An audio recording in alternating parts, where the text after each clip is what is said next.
nous a échappé. Ah, mais il nous a laissé un indice. J'ai jamais vu un truc pareil. Moi non plus. Mais je pense que le Man in White va pouvoir nous éclairer là-dessus. On rentre au QG. Bonjour Man in White. Bonjour les Man in Black. On a besoin de tes lumières. On est à la recherche d'un extraterrestre qui a laissé derrière lui cette substance. Si on connaissait la nature de cette substance, on pourrait en déduire de quelle planète il vient et de quelle espèce il est. Pas de problème les gars, j'ai le matériel nécessaire. On va commencer par mettre cette substance dans un spectro-infrarouge. Ah bon? Ça consiste en quoi? Je vais vous expliquer. Le principe de la spectroscopie infrarouge est simple. On envoie un rayonnement infrarouge, c'est-à-dire de longueur d'onde supérieure à 800 nanomètres, sur un échantillon de la molécule à analyser. Par exemple, la molécule qui est présentée sur cette image. Certaines longueurs d'onde de ce rayonnement vont être absorbées et provoquer des vibrations des liaisons, comme ici sur l'image animée, où l'on voit que le rayonnement va provoquer des vibrations des liaisons carbone-hydrogène de la molécule. Ceci permet d'obtenir le spectre de la molécule étudiée, tel que le spectre qui est présenté ici. Ce spectre donne la transmittance en ordonnée en fonction du nombre d'ondes en abscisse. La transmittance représente le pourcentage des rayonnements qui ne sont pas absorbés, alors que le nombre d'ondes est égal à l'inverse de la longueur d'onde de ces rayonnements. Sur ce spectre, nous pouvons voir apparaître ici ou encore là ce qu'on appelle des bandes d'absorption. Ces bandes sont caractéristiques de certaines liaisons de la molécule. Par exemple, cette bande qui se situe autour de 3000 cm-1 est caractéristique des liaisons CH de cette molécule. Cette bande ici à environ 1700 cm-1 est-elle caractéristique de la liaison C double liaison O du groupe ester de la molécule.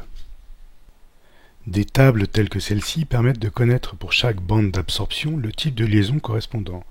Ces tables sont donc indispensables pour pouvoir interpréter un spectre infrarouge.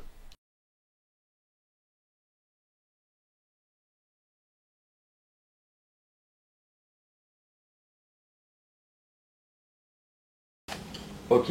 Maintenant, on connaît les liaisons composant la molécule extraterrestre. Est-ce qu'on peut affiner la recherche? Je ne vais pas vous laisser dans le noir les gars, j'ai une autre technique à ma disposition. La RMN. La réunion mensuelle des nucléophiles? Le réseau marketing de Nabila? Non mais allô quoi? Mais non, la résonance magnétique nucléaire. Je vous explique. Une analyse par RMN, résonance magnétique nucléaire, consiste à placer un échantillon de la substance à analyser dans un champ magnétique intense et à mesurer les radiations qui sont absorbées par la molécule présente dans l'échantillon. Le résultat est un spectre comme celui-ci que nous allons étudier en détail. Un spectre RMN tel que celui-ci est un graphique dont l'axe des abscisses, ici, représente ce qu'on appelle le déplacement chimique, gradué en ppm, partie par million. Ce graphique comporte également un axe désordonné qui est la force du signal en pourcentage. Dans ce graphique, nous voyons apparaître des pics. Nous voyons également apparaître des ensembles de pics qui s'appellent des massifs. Chaque massif a un certain nombre de pics. Un massif à un seul pic s'appelle un singulet, un massif à deux pics s'appelle un doublet, un massif à trois pics s'appelle un triplet, etc. Nous avons également sur ce graphique une courbe qui s'appelle la courbe d'intégration dont nous parlerons un peu plus tard. Pour comprendre comment interpréter un spectre, prenons l'exemple du 2-méthylpropanidol qui est représenté sur cette diapo. La première chose à faire est de repérer sur la molécule ce qu'on appelle le nombre de groupes de protons équivalents, c'est-à-dire les atomes d'hydrogène qui ont exactement le même environnement. Ici, nous avons deux groupes de protons équivalents. Les 9 protons entourés en rouge, qui sont tous équivalents entre eux, et un proton qui est entouré en bleu. Dans une molécule, le nombre de groupes de protons équivalents nous donne le nombre de massifs que comporte son spectre. Ainsi, dans cette molécule, où nous avons deux groupes de protons équivalents, son spectre comporte deux massifs, représentés ici et là.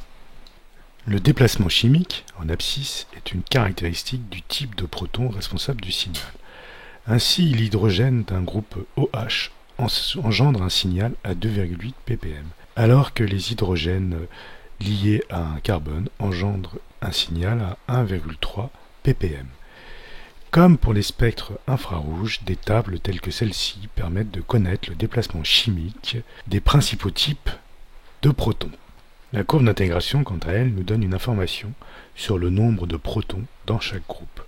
Ainsi, dans cet exemple, la courbe d'intégration du pic de droite, que l'on voit ici, est 9 fois plus haute que la courbe d'intégration du pic de gauche.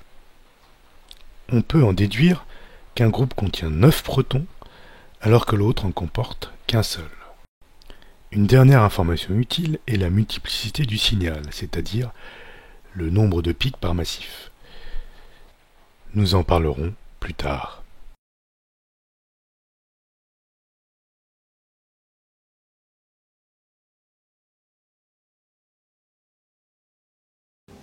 Merci Manuel White. On a la molécule. Le problème, c'est qu'on sait pas comment elle s'appelle.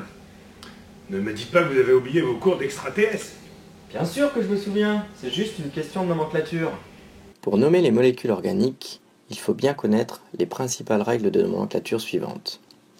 Tout d'abord, vous devez bien connaître le tableau qui regroupe les différentes fonctions chimiques et le groupe caractéristique associé qui permet de les reconnaître dans une molécule. Ensuite, la première étape consiste à repérer la chaîne carbonée la plus longue qui contient le groupe caractéristique.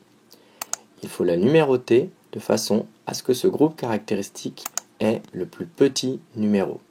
Ici, la chaîne carbonée contient 4 carbones, d'où le préfixe butane, et le groupe OH caractéristique des alcools est en position 1.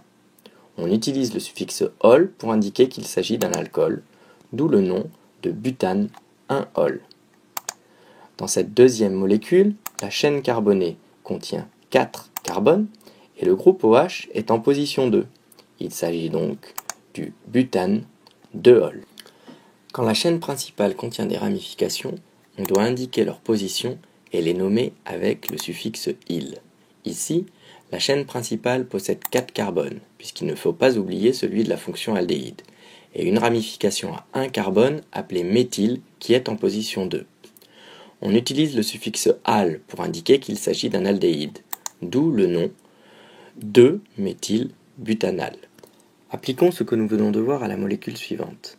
La chaîne principale possède 4 carbones et une fonction cétone en position 2.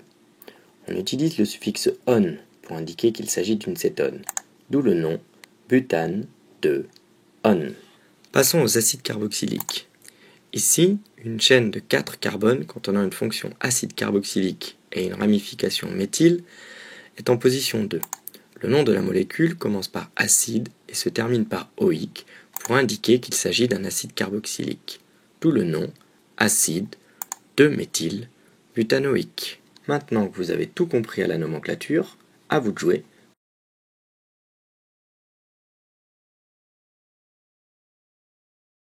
Pas de doute, cette substance est caractéristique des habitants de la planète Alsacius. On y va. Attends, t'as pas oublié quelque chose? Ah bah oui, t'as raison. Dans une seconde, vous aurez oublié le contenu de cette vidéo.